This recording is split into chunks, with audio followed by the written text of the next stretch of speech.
Welcome back to another technical deep dive here in the debug zone. Today, we're tackling a big question and breaking it down with insights from other users. Hopefully, this clears up some misconceptions and helps you get the answer you need.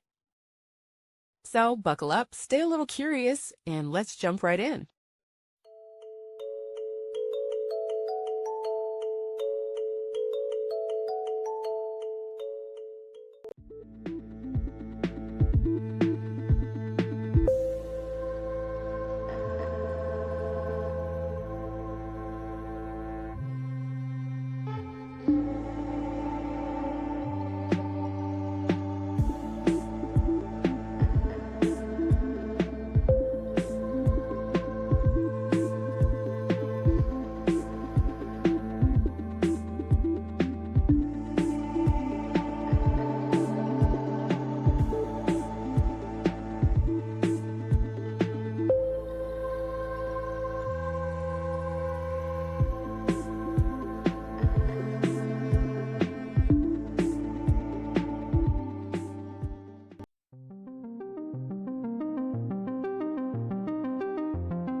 And that's a wrap.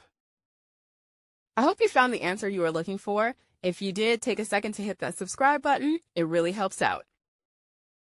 And let me know in the comments which solution worked best for you. See you next time in the debug zone.